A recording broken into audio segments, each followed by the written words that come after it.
Oh, bukan, sorry. Jadi dari topik 15 sampai topik 20.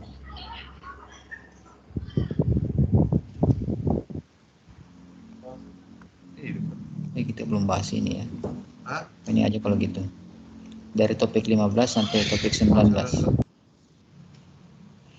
Oke, jadi saya ulangi lagi, yang kita akan UTS-kan di pertemuan pekan depan itu adalah dari pertemuan 15 sampai dari topik 15 sampai topik 19, dari gaya magnet, bukan gaya magnet, gaya listrik dan medan listrik sampai magnetisme. Nah, jadi ini perlu saya review kembali dulu ya, yang medan listrik itu. Jadi di sekitar partikel bermuatan itu akan ada medan listrik. Misalkan partikel bermuatan, apakah dia bermuatan positif atau negatif. Nah, itu di sekitarnya akan ada medan listrik. Nah, kuat medan listrik itu tergantung seberapa jauh jaraknya dari partikel tersebut. Itu kita bisa dapat kuat medan listriknya dengan menggunakan persamaan hukum Coulomb, K kali Q1. Oh, ini bukan hukum Coulomb ya, jadi K kali Q1 dibagi dengan R pangkat 2. Kalau hukum Coulomb itu kan gaya tarik antara dua buah partikel bermuatan kan. Medan listrik K dikali Q dibagi dengan R pangkat 2. Nah, jadi ini kita bisa lihat semakin jauh dia dari partikelnya, maka kuat medan listriknya itu akan semakin kecil. Nah, kalau hukum Coulomb itu ada dua partikel bermuatan Q1 dan Q2. Nah, ini kalau dia sejenis akan tarik menarik, kalau dia sejenis akan tolak menolak, kalau dia berbeda tanda akan saling tarik menarik. Nah, besar gaya tariknya itu kita bisa cari dengan hukum Coulomb, K dikalikan dengan Q1 kali Q2 dibagi dengan R pangkat 2. Nah, itu tentang medan listrik ya. Nah, itu kita juga sudah pelajari kemarin. Jika misalkan ada suatu partikel bermuatan berada dalam pengaruh medan listrik, maka partikel bermuatan ini akan tertarik ke salah satu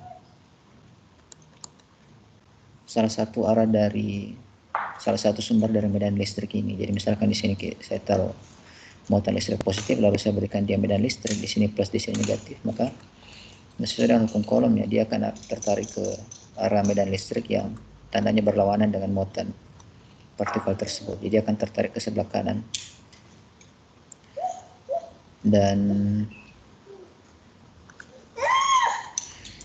gaya tariknya kalian bisa cari dengan rumus Q dikalikan dengan Q. Nah, ini kalau kita lihat kembali lagi ke hukum Coulomb ya, E ini kan sama dengan K dikalikan dengan Q dibagi dengan R pangkat 2. Jadi kembali ke rumus hukum Coulomb, Q1 Q2 dibagi dengan R pangkat 2.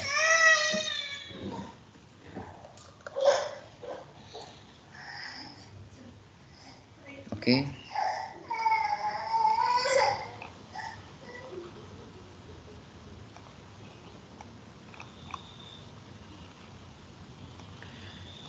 Nah, kemudian di bab tentang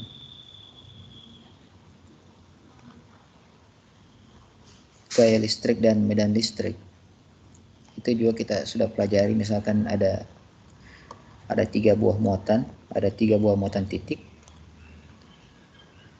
Nah, masing-masing ini punya muatan, sebut saja Q1, Q2, Q3. Nah, dia berada dalam koordinat kartesian di 2 dimensi.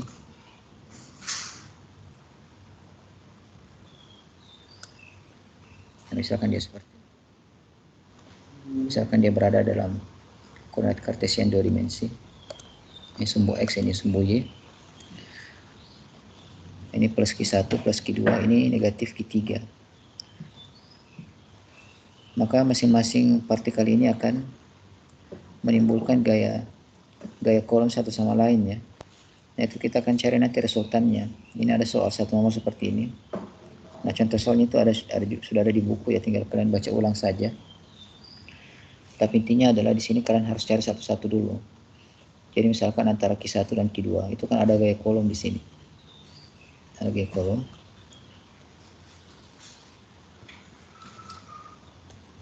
Kemudian antara Q2 dan Q3 itu ada juga. Kemudian antara Q1 dan Q3 juga ada gaya kolomnya juga. Nah, di buku itu kan sudah ada juga. Misalkan pertanyaan adalah carilah resultan gaya kolom pada titik P misalkan.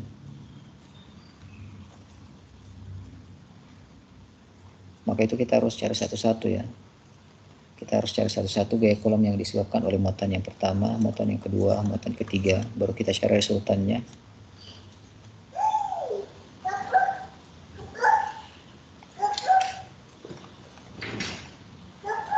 Itu kalian mungkin lihat bisa lihat di ini ya. Ini dia. Halaman 502. Ada 3 buah muatan.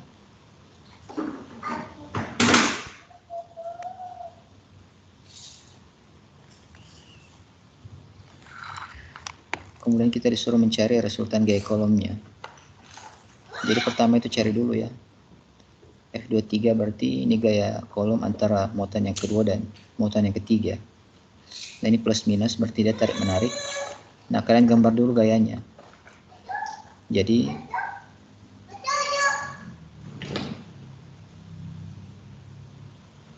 itu arahnya ke arah Q2. F23 dari Q3 ke Q2 arahnya ke Q2 ya. Nah, kemudian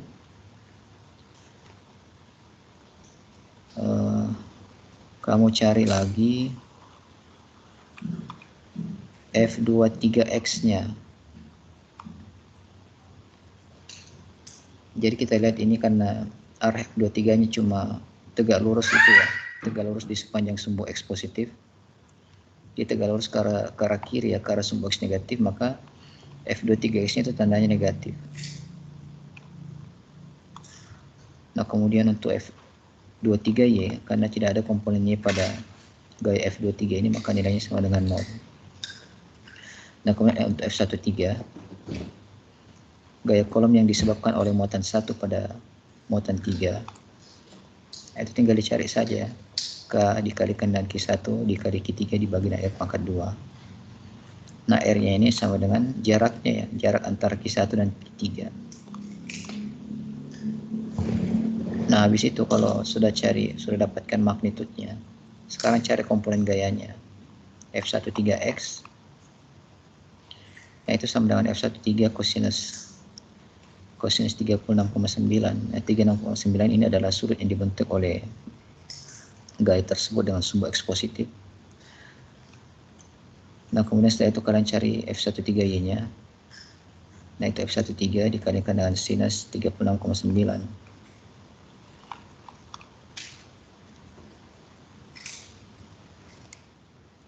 Oke, biar kalian lancar ya, kita latihan saja. Nanti yang bisa jawab langsung angkat tangan ya. Itu ada nilainya. Kita akan sumbu Y, sumbu X.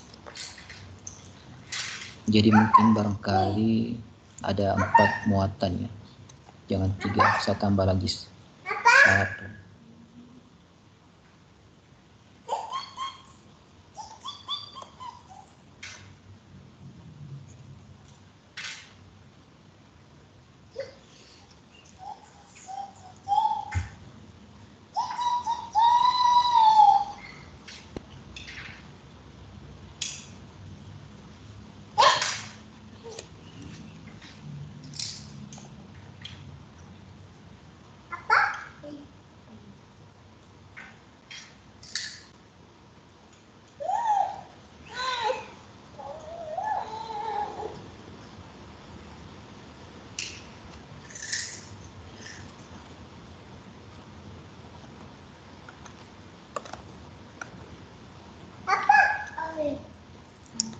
Jadi muatan pertama plus Q1, dia memiliki muatan sebesar 3 kolom.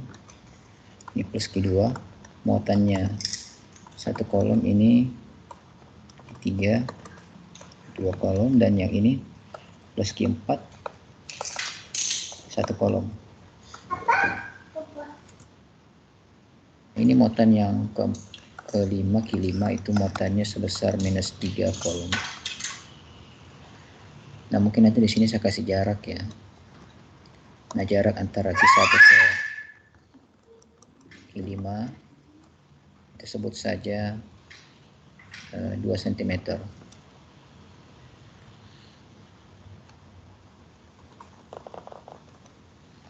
Lalu ini barangkali 0,5 cm, ini 1 cm, ini 2 cm, ini 1 cm, ini 2 cm, lalu di sini 2,1 cm.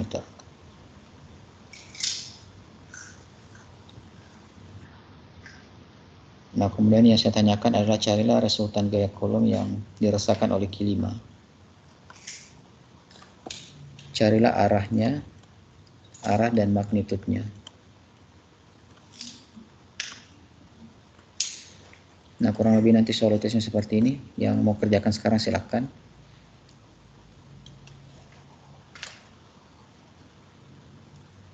Saya kasih waktu 10 menit. Karena nanti UTS-nya itu waktunya cuman 1 jam ya. 1 jam, soalnya 3 nomor, kalau bukan 3 5 nomor. Jadi kalian harus cepat kerjakan dan itu tidak sama ya. Nanti saya akan buat beberapa macam soal, jadi mungkin nanti saya bagi kelompok lagi. Kelompok yang ini itu soalnya soal jenis ini. Jadi jangan harap bisa nyontek ya. Ini saya kasih waktu 10 menit. Kalau bisa kerja syukur, kalau tidak ada ya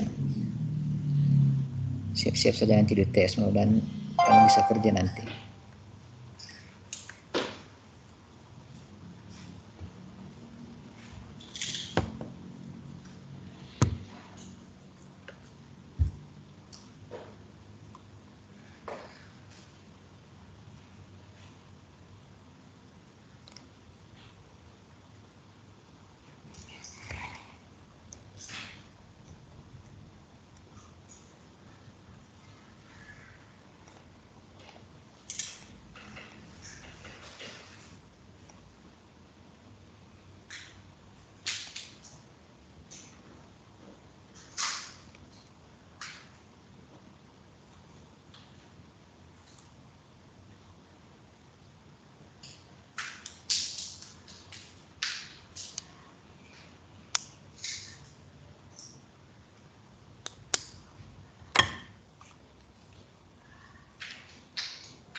Oke, sudah ya.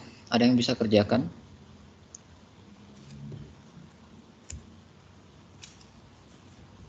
Nah, ini saya kasih kesempatan ya, karena jangan sampai nanti di UTS saya kasih begini, kamu tidak bisa kerja, itu resiko kamu sendiri ya. Saya sudah kasih kamu kesempatan untuk kerjakan. Kalau misalkan ada keliru silakan tanyakan, tapi kalau tidak ada yang itu, tidak ada yang bisa kerjakan ya, mana saya tahu kalian bisa itu apa tidak. Saya tidak tahu nih apa dia mengerjakan apa tidak ya, tapi itu terserah kalian, resikonya tanggung sendiri. Kalau kamu kerjakan terus bingung, nah itu pasti kamu bisa tanyakan. Tapi kalau kamu sama sekali tidak kerjakan ya, mana kita Pak tahu izin nanti bertanya kamu Pak, apa. ini berarti pertama cari F15 sama F45 bukan Pak? Bebas saja, yang mana dulu kamu mau cari, mau F15 dulu kah atau mau F25 dulu kah, karena semuanya Oh, pasti akan kamu cari. F35, F45 ini akan kamu cari nanti satu-satu. Kalau sudah dapat ini F15 nya, nanti cari magnitude F15X nya, cari magnitude F15Y nya, sama ke bawah ini. Oke, ada lagi yang mau ditanyain? Permisi Pak, ingin bertanya Pak. Pak, untuk yang Q5 mengarah Q2 itu untuk gaya Q5 ke Q2 itu bukan yang membentuk sudut ya Pak? Yang mana? Yang arah ini yang Q5 ke arah Q2 ini Pak. Pak, maksudnya Pak, maaf. Ini maksudnya bukan yang membentuk sudut ya Pak? Iya, pasti dia membentuk sudut nanti. Kamu Oh, cari gaya kan tadi kolomnya kan. gerakan. Oh, Ini akan membentuk sudut nanti. Berarti misalkan kamu sudah dapat nanti F35-nya, F25-nya. Kamu sudah dapat F25-nya nanti. Nah, kamu cari nanti F25X dan F25Y-nya. Cari sudutnya. Caranya cari bagaimana? Lihat ini, panjangnya berapa ini? oh iya. Ini kan 0,5 kan? Ini 2. Berarti panjangnya cari sendiri. Ini berapa panjangnya? 1, 2. Kamu cari sendiri. Pakai rumus Pythagoras nanti kalau misalkan tidak usah. Jadi untuk cari sudutnya itu kamu pakai rumus tangan. Tangan minus 1. Tangan apa per apa. Kan tangan ini kan dibagi dengan ini kan. Theta sama dengan tangan minus 1 dari ini dibagi dengan ini. Oke, bisa tidak apa itu saya tidak singgung lagi nih tentang trigonometri karena saya anggap kalian sudah paham cara mencari sudut dari suatu segitiga yang diketahui nilai sisi-sisinya. Misalkan ini kamu cari sudutnya, terus yang ini diketahui, lalu ini diketahui, berarti tetanya kan sama dengan tangan minus 1 A per B kan. Oke. Nah itu kamu cari semua untuk gaya kolom yang membentuk sudut dengan kirimannya. Satu-satunya di sini yang tidak membentuk sudut adalah F15. Jadi dia cuma punya komponen X-nya saja. Dan oke, ada lagi yang mau tanyain? Pak, izin bertanya Pak. Apa? Oh ya, saya belum Pak. Itu F5 F4 juga bukannya sama kayak F1 F5 ya Pak? Yang mana? Yang F5 F4 sama F5 F1 nya itu bukannya sama ya Pak? Gak membentuk sudut yang miring seperti yang Q3 sama Q2 nya gitu. F5 F4. Oh ini F45.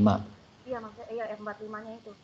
F45 nya dia membentuk sudut juga. Jadi lihat ini posisinya kan 2,1. Sementara ini 2 cm. Jadi kalau kita gambarkan itu dia akan begini nanti. Ini Q5. Lalu di sini Q4 nya. Ada sudut kan.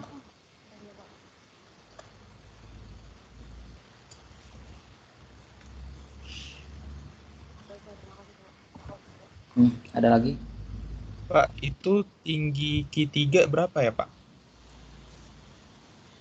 Q3 belum saya tulis tadi ya. Iya. 0,5. Oke, Pak. Makasih, Pak.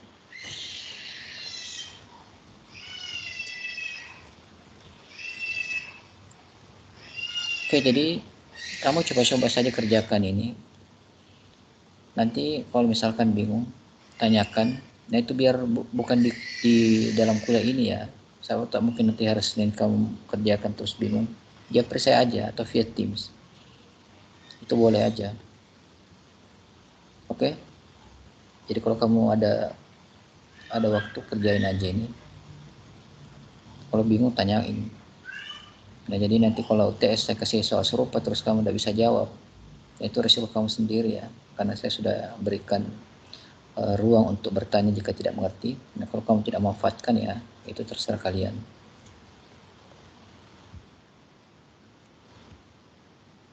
Oke? Kalau tidak ada lagi saya lanjut. Pak, izin bertanya. Untuk yang muatannya itu tidak perlu dikali 10 kali min 9 ya, Pak? Untuk yang soal ini saja. 10 min 9. Yang mana kali 10 min 9? Dalam muatan satunya itu kan 3C, Pak, 3 kolom. 3 kolom nggak usah karena rumus. Berarti ditulis 3 saja, Pak. Iya. Kaki 1/2 per R kuadrat. Ini dalam meter, ingat ya, ini dalam meter. Kemudian ini dalam kolom. Ini ada konstanta di sini. Konstanta kolom itu ada di buku. Cari saja sendiri berapa nilainya.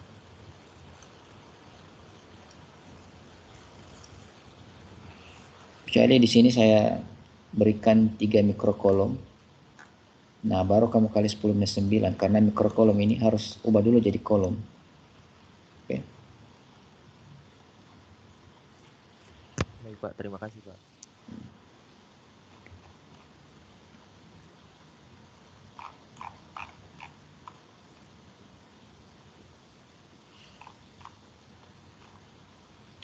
Nah, ini saya lanjut ke energi listrik dan kapasitansi.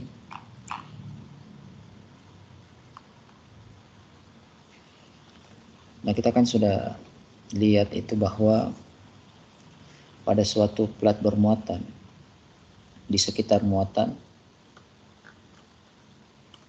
atau benda bermuatan di sekitar suatu muatan titik atau benda bermuatan itu ada medan listrik. Misalkan ada plat di sini, kita kasih dia muatan, atau kita buat dia bermuatan, maka di sekitar plat ini akan ada medan listrik. Nah, kuat medan listriknya itu dia tergantung jaraknya. Jadi semakin jauh jaraknya, maka kuat medan listriknya itu akan semakin kecil. Oke, jadi saya ulangi lagi, di sekitar plat bermuatan ini akan ada medan listrik juga. Dan kuat medan listriknya itu kita bisa cari dengan rumus E sama dengan K dikalikan dengan Q per R pangkat 2. Semakin jauh dari platnya maka semakin kecil kuat medan listriknya. Nah, di bab selanjutnya itu bab tentang energi listrik dan kapasitansi. Nah, itu kita pelajari suatu kasus khusus, yaitu dua plat sejajar yang jaraknya itu pendek. Jadi ini plat bermuatan, lalu ini plat ground, atau biasa orang katakan juga plat negatif ya. Nah, itu kan kita sudah pelajari juga bahwa garis gaya listrik itu dari muatan positif ke negatif kan. Nah, untuk kasus khusus ini, kuat medan listrik antara dua plat sejajar ini kita anggap konstan. Jadi sebenarnya kan kuat medan listrik itu dia berbanding terbalik dengan jarak kan. Atau kuat medan listrik itu tidak konstan di sekitar plat ini. Semakin jauh jaraknya maka kuat medan listriknya itu akan semakin kecil. Tapi untuk di topik yang kedua ini itu kita pelajari suatu kasus khusus di mana jarak antara dua plat sejajar ini sangat kecil sehingga dia punya kuat medan listrik itu konstan, kita anggap konstan.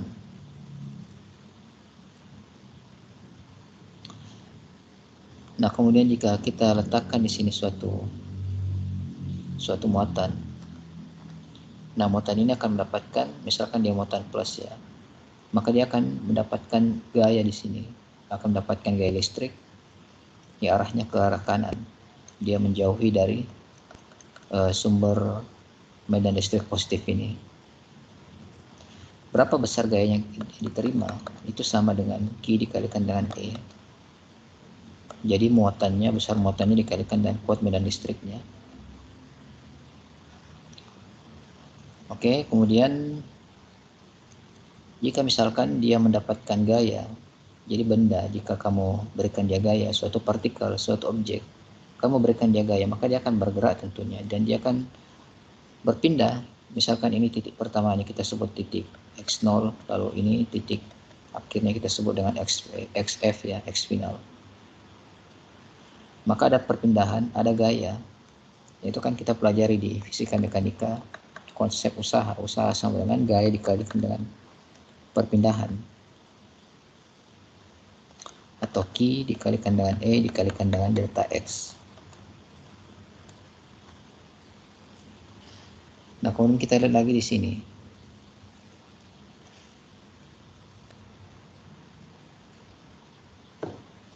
Kita lihat lagi di sini bahwa ketika muatan ini berpindah dari titik X0 ke titik XF, maka energi potensial yang dimiliki oleh muatan ini akan berubah juga.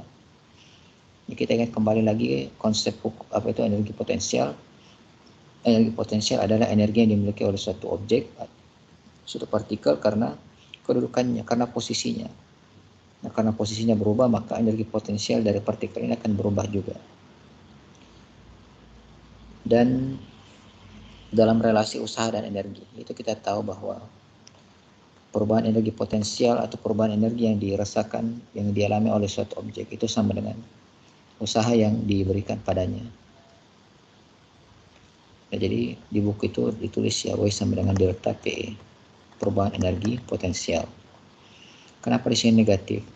Kenapa untuk kasus ini kita kasih tanda negatif? Karena kita lihat di sini ya, muatan ini mendapatkan usaha positif. Jadi dia didorong oleh medan listrik. Maka usaha yang diberikan pada muatan ini akan bernilai positif. Nah, kemudian karena dia bertambah jauh dari sumber medan listrik positif ini, maka tentunya energi potensialnya akan berkurang. Jadi energi potensial di sini itu lebih kecil daripada energi potensial di titik inisialnya. Nah, kalau energi potensial finalnya lebih kecil daripada energi potensial awalnya, maka selisihnya pasti negatif, karena sesuatu yang kecil dikurang sesuatu yang besar itu bahkan negatif pasti. Oke, sehingga misalkan di sini W-nya sama dengan 2 joule, maka perubahan energi potensialnya itu adalah sebesar minus 2 joule.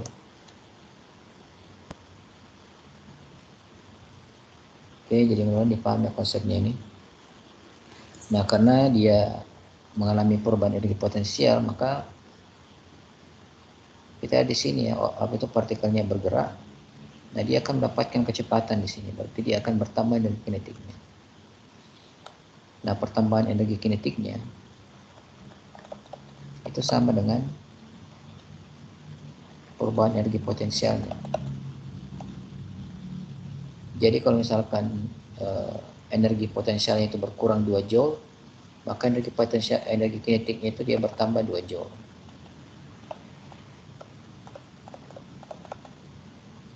Nah, itu ya, ada contoh soal di buku.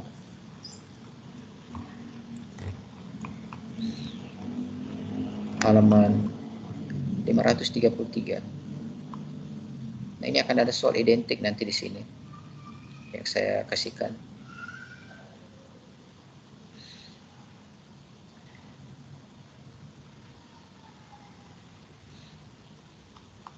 Nah, Nah, kalian pelajari saja ini. Kalau misalkan tidak mengerti, ada yang tidak mengerti di sini di step-stepnya, tanyakan sama saya. Nah, mungkin saya jelaskan ulang di sini. Jadi katanya di sini soalnya disebutkan bahwa suatu proton itu ditembakkan melewati kedua lubang ini. Jadi tembakan melewati kedua lubang ini. Jadi di sini ada ceritanya dua buah plat, satunya plat positif, satunya negatif. Nah, kalian sudah bisa tebak di sini arah medan listriknya dari kiri ke kanan ya, dari plat positif ke plat negatif.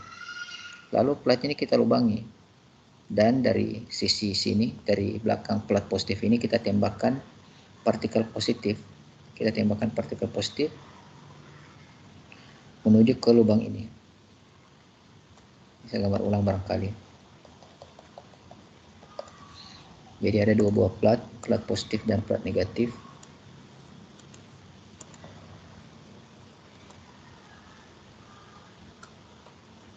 Nah, kita lubangi ya.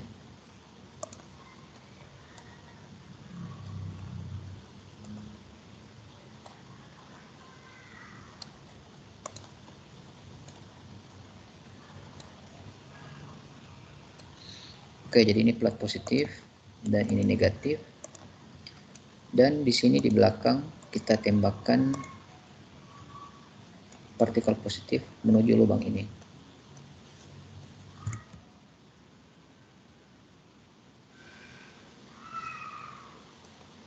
Jadi partikel positif kita tembakkan menuju lubang ini. Jadi partikel positif itu akan masuk ke lubang ini, lalu dia akan keluar ke lubang ini. Nah, sebut saja posisi akhirnya nanti di sini. Plus Q. Kemudian di soal itu disebutkan lagi bahwa kecepatan proton pada titik ini, jadi ketika dia masuk ke lubang plat ini, itu adalah sama dengan 1 kali 10 pangkat 6 meter per second pangkat 2. 1 kali 10 pangkat 6 meter per second. Oke, jadi dipahami ya maksud soalnya. Ada proton ditembakkan melewati kedua lubang pada plat ini. Nah, ketika dia sampai di plat yang pertama, ini plat 1 ya, muatan positif, ini plat 2, muatan negatif. Kecepatannya 1 kali 10 pangkat 6 meter per second. Nah, kalau kita lihat dia secara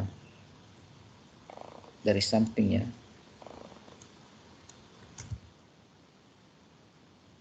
dia secara horizontal, ini plat positif, lalu ini plat negatif,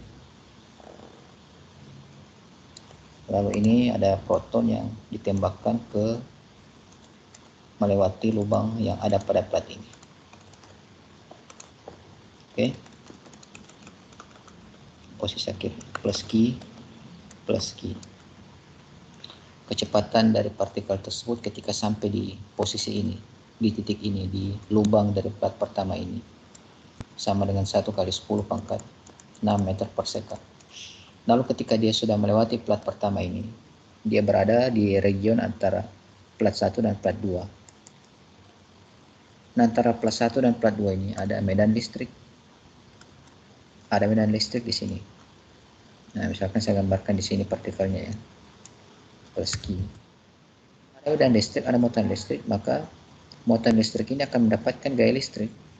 Arahnya ke sini, ke arah plat negatif. Ada F di sini. Berapa besar F-nya? Q dikalikan dengan E. Oke. Q dikalikan dengan E. Nah, kita lihat di sini apa yang ditanyakan. Berapakah beda potensialnya jika diharapkan pada lubang di plat kedua ini, di exitnya ya, kecepatan dari partikel itu sudah naik menjadi 3 kali 10 pangkat 6 meter per second. Oke, jadi karena dia mendapatkan di sini gaya listrik, sehingga kecepatannya itu akan naik di sini menjadi 3 kali 10 pangkat 6 meter per second katanya. Itu jelas ya. Kalau misalkan ada kamu punya bola, lalu kamu dorong dia dengan gaya tertentu, maka dia akan mengalami percepatan dan kecepatannya akan bertambah.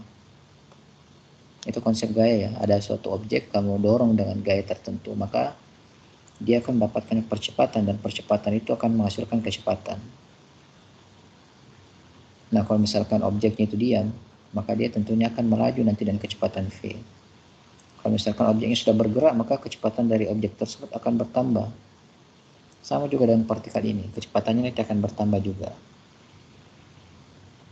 Nah, jika misalkan kita harapkan kecepatan outputnya itu adalah 3 kali 10 pangkat 6 meter per second, maka berapakah kuat medan listrik yang harus ada di antara kedua plat ini?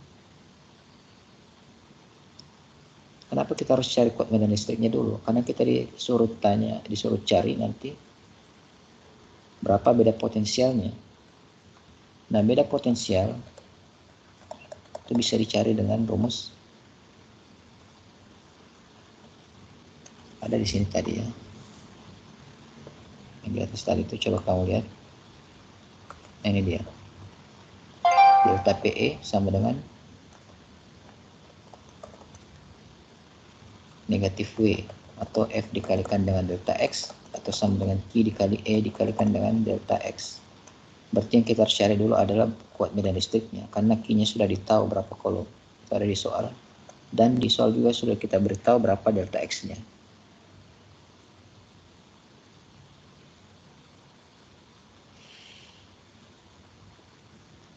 Oke, jadi di buku itu langsung dia tuliskan persamaan energinya ya. Langsung dia tuliskan persamaan energinya. Nah, jadi di soal itu dia buat seperti ini. Dia pakai langsung hukum konservasi energi. Dia katakan seperti ini. Energi yang dimiliki oleh partikel di sini itu sama juga dengan energi yang dimiliki oleh partikel di sini. Itu adalah hukum kealaan energi ya. Energi itu tidak bisa diciptakan atau dimusnahkan, tapi cuma bisa diubah dari suatu bentuk ke bentuk yang lain. Nah, dia persamakan. Nah, kalau energinya sama berarti perubahan energinya juga sama pasti. Ini delta E inisial sama dengan delta E final. Delta potensial energi inisial ditambah delta kinetik energi inisial sama dengan delta potensial energi final ditambah delta kinetik energi final. Kita tinjau pada titik ini ya, titik inisial.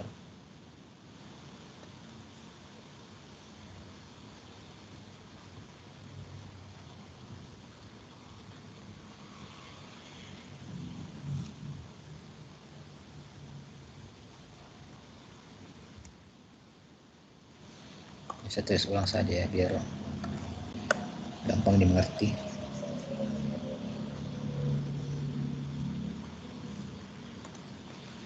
Nah, di sini tadi saya sudah sebutkan bahwa energi inisial sama energi final. Berarti energi final dikurang energi inisial itu sama dengan 0 atau perubahan energinya sama dengan 0. Berarti di sini saya bisa tuliskan perubahan energi potensial ditambah perubahan energi kinetik sama dengan 0. Delta PE. Nah, delta PE itu kan kita bisa cari dengan rumus yang ini.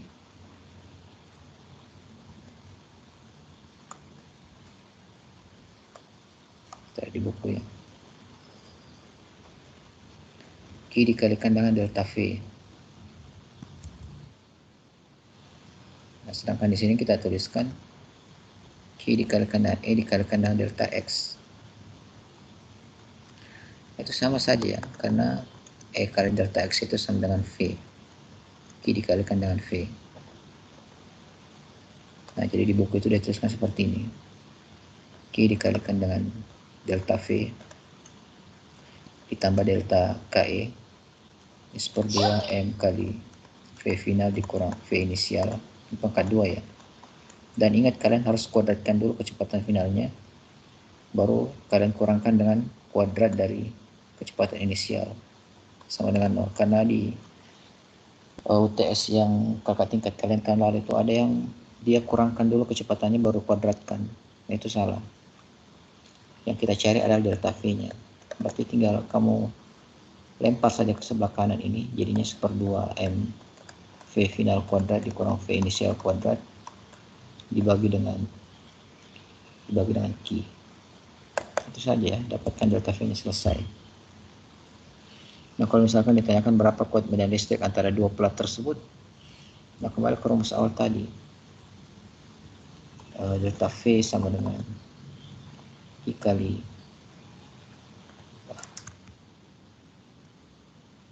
Jadi delta V sama dengan E dikalikan dengan delta X. Delta V sama dengan E dikalikan dengan delta X.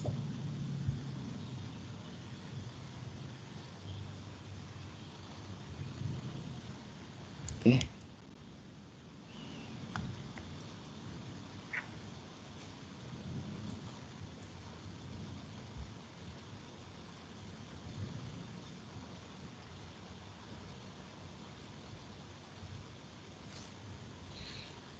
Nah, jadi di sini dia kasih tanda minus itu maksudnya adalah untuk mencari magnitude dari E-nya.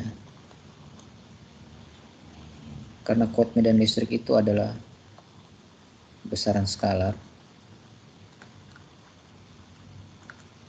Jadi biasanya itu cuma diambil nilai positifnya saja. Nah itu ya, nanti akan ada soal yang seperti itu. Satu nomor tadi. Nah kemudian saya lanjut lagi. Nah itu ada nanti satu soal tentang rangkaian listrik. Kemudian saya kira tidak ada masalah ini ya. Dan saya ingatkan kepada kalian, kalau tidak ada soal yang tidak kalian mengerti di buku, itu tanyakan. Terserah mau via apa, mau via Teams kah, chat pribadi Teams atau di chat WA, itu tidak masalah. Yang penting kalian tanyakan apa yang tidak ditahu. Jangan sampai nanti UTS UAS karena masa bodoh nanti mengharapkan temannya tidak tahu dan tidak begini dan tidak paham, tapi diam-diam saja sudah, itu urusan kamu. Jelas saya sudah berikan kalian ruang untuk bertanya apa yang tidak kalian tahu, apa yang tidak kalian atau belum kalian mengerti. Oke, jadi untuk yang topik 18 ini mungkin nanti ada soal seperti ini.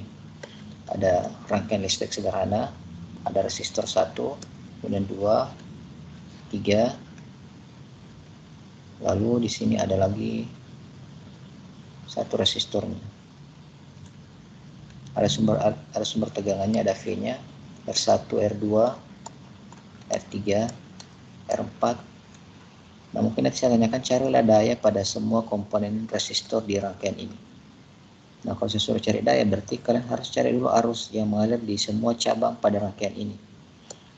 Cari arus yang mengalir pada R1, R3, R4, R2. Itu pakai pembagi arus atau pembagi tegangan, terserah kalian mau pakai cara mana. Bebas. Yang mana kalian rasa mudah.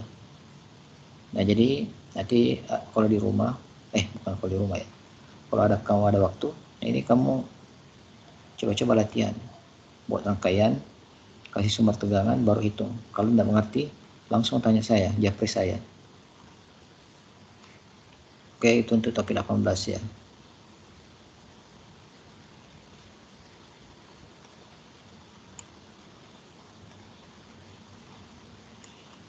Nah ini, pergerakan medan magnet pada, pergerakan muatan yang berada dalam pengaruh medan magnet. Nah ini kita sudah bahas pada pertemuan pekan lalu juga. Jika ada suatu muatan yang berada dalam pengaruh medan magnet, maka dia akan mendapatkan gaya magnet. Nah kalau yang sebelumnya tadi kan kita pelajari gaya listrik ya, sekarang lain lagi, sekarang gaya magnet. Kalau gaya listrik itu dihasilkan oleh medan listrik, gaya magnet dihasilkan oleh medan magnet. Jadi itu dua hal yang berbeda ya. Itu adalah dua hal yang berbeda. Nah kemudian jika pergerakan partikel yang berada dalam pengaruh medan magnet, besar gaya magnet yang dirasakan itu bisa kita gambarkan dengan kaidah tangan kanan ya. Itu kita bisa gambarkan dengan kaidah tangan kanan. Nah jadi misalkan di sini ada medan magnet ya. Ada satu region kecil, ada medan magnetnya itu dia menjauhi pengamat.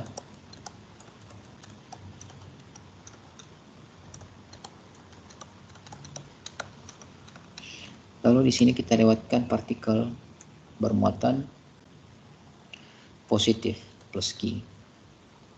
Kita lewatkan ke medan magnet ini, ke daerah yang dipengaruhi oleh medan magnet ini. Jadi yang dipengaruhi itu cuma segini saja ya.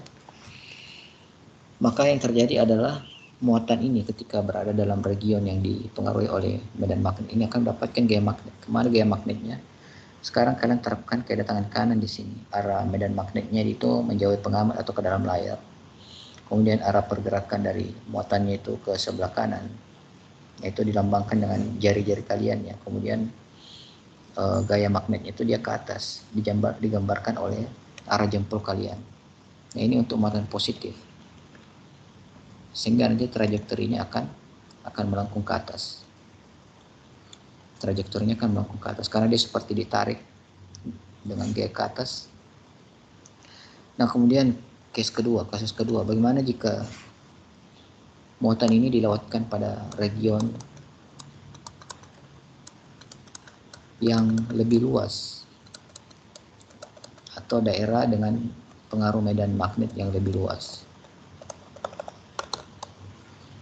Jadi kita lewatkan dia ke region yang dipengaruhi oleh medan magnet, tapi sekarang region itu lebih luas daripada sebelumnya.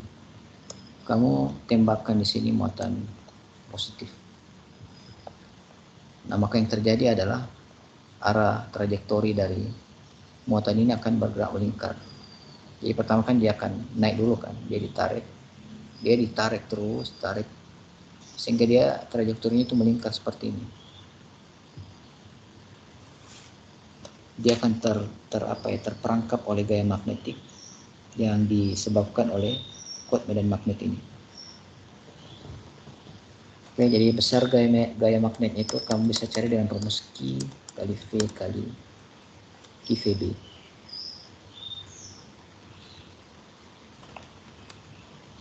Nah ini berlaku jika arah atau trajektori dari muatan atau partikel ini itu tegak lurus dengan arah medan magnetnya. Ini tetap tegak lurus ya, meskipun dia melengkung begini, dia tetap tegak lurus karena kita lihat ini medan magnetnya kan dia menjauhi pengamat atau dari depan ke belakang. Nah sedangkan ini trajektorinya dia ini berputar dari kiri ke kanan, berputar kiri ke kanan, kanan ke kiri. Oke, jadi selalu dia berpotongan tegak lurus dengan gaya magnetnya.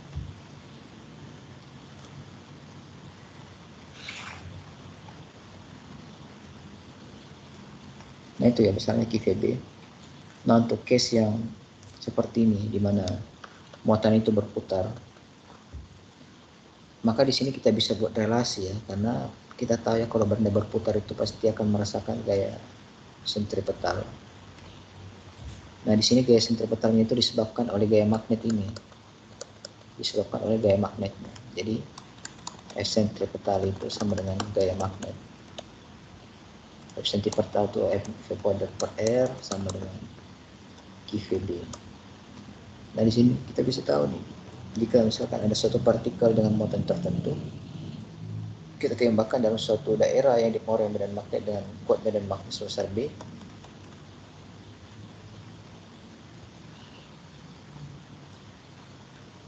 Kemudian, nah kita di sini tahu berapa radius itunya, radius lingkarannya, berapa R-nya. Maka kecepatan dari partikel yang berada dalam pengaruh medan magnet tersebut akan bisa diketahui. Jadi V-nya sama dengan Q kali B dikali dengan R dibagi dengan M. Nah itu ya.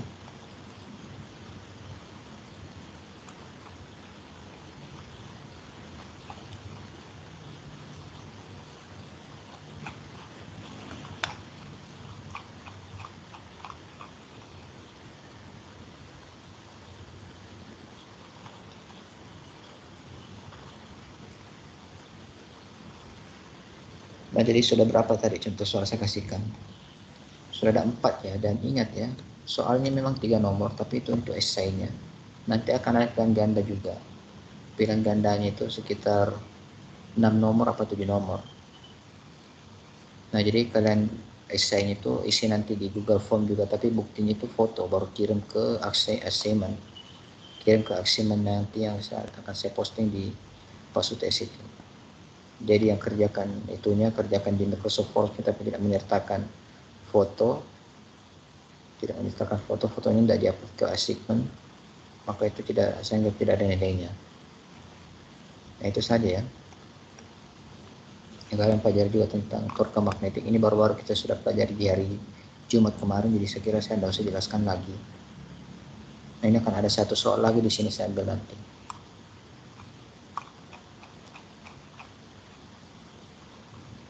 Ya mungkin mirip-mirip ini lah. Pak izin bertanya Pak. Ini yang rumus V ini kuadratnya kemana ya Pak? Ini kuadrat hilang karena ini kan kecepatan, ini V kan kecepatan. Ini saya coret, kuadratnya hilang. Oh gitu, baik Pak, terima kasih.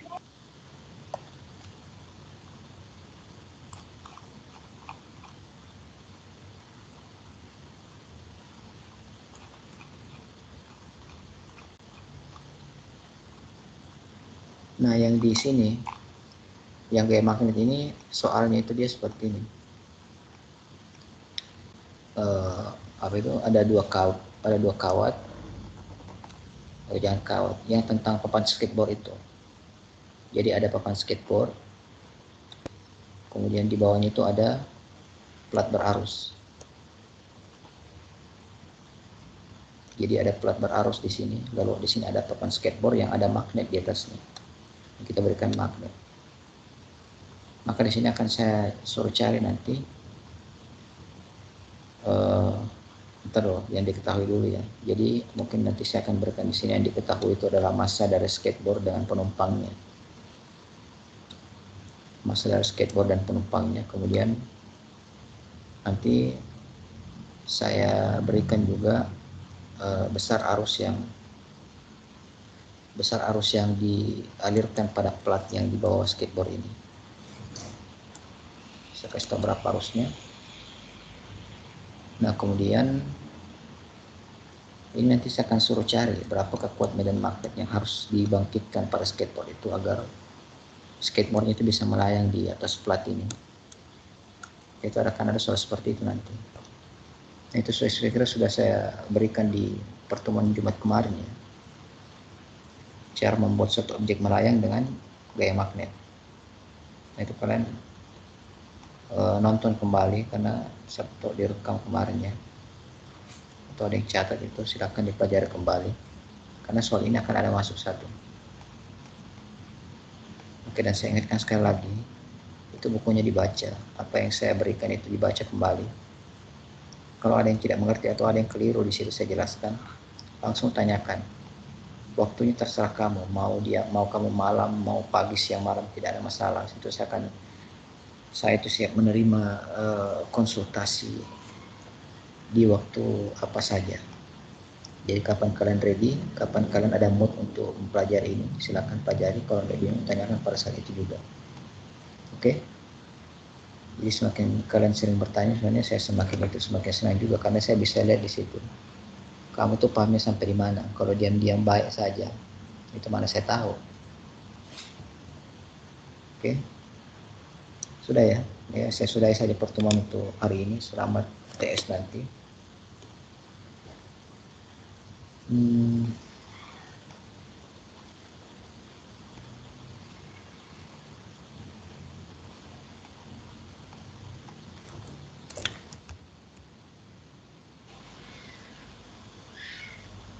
Saya absen dulu ya.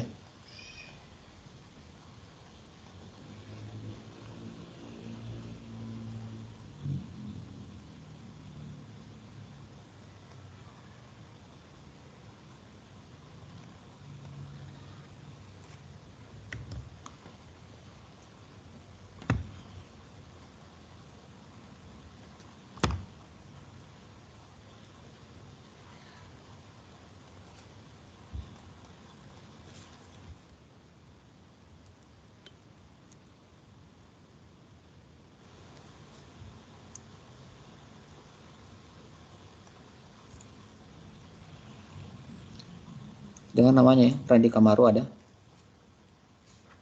Hadir, Pak. Fatan Ramayani, Hadir, Pak.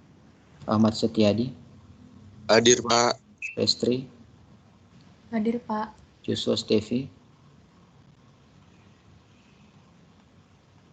Yusuf Malik Raharjo, Hadir, Pak.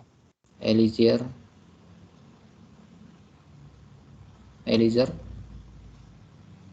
Fikri Sodikin, Hadir, Pak. Muhammad Restu Fauzan,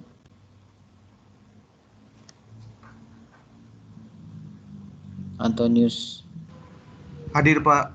Romania, Hadir, Pak. Immanuel Rivaldi,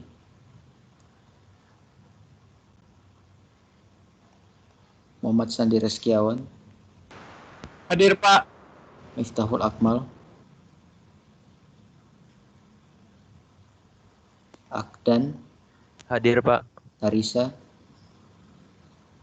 Bidara, Hadir, Pak. Safina, Hadir, Pak. Fajar Faizin. Tarisa tadi Hadir, nggak ada Pak. ya. Fram Eril, Hadir, Pak. Hadir. Fauzi, Hadir, Pak. Manggaratua, Pak. Asami, Hadir, Pak. Kevin Arianto, Hadir, Pak. Ali Yahya, Hadir, Pak. Nadila, Hadir, Pak. Japarista, Hadir, Pak. Naufal, Hadir, Pak. Raihan,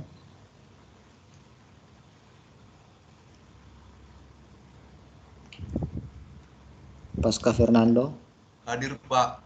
Siti Nurlita, Hadir, Pak. Maulana Fadlan, Hadir, Pak. Cut Ifatul, Hadir, Pak. Aritua, Hadir, Pak. Soebul Daksena, Hadir, Pak. Dwi Febrian, Hadir, Pak. Fariski,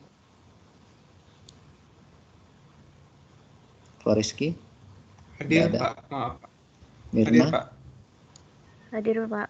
Ilham Jaya Pratama, Hadir, Pak. Eri Dodo, Hadir, Pak. Reza Marwesi, Hadir, Pak. Excel Octavianus, Excel. Oke. Saya kira cukup sekian untuk hari ini ya. Terima Mohon kasih maaf Salma. Pak, Apa? tadi nama saya dipanggil atau enggak ya Pak? Soalnya namanya? enggak kedengeran Pak. Tarisa. Tarisa Pak. Soalnya pas Ahdan langsung Bidara Pak, saya dengarnya. Oke. Iya Pak. Ada Eliezer lagi? Nisa. Ya Pak, terima kasih Pak. Apa? Siapa lagi? Eliezer Nisa Budianto tadi, Pak. Absensi, Pak. Siapa? Eliezer Nisa. Eliezer. Ya. Makasih, Pak. Sudah. Gak ada lagi?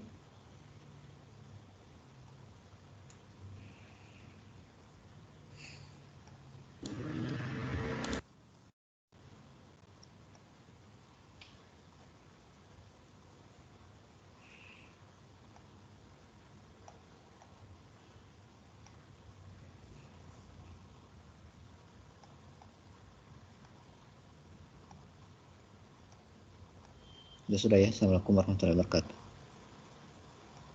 Waalaikumsalam warahmatullahi wabarakatuh Pak.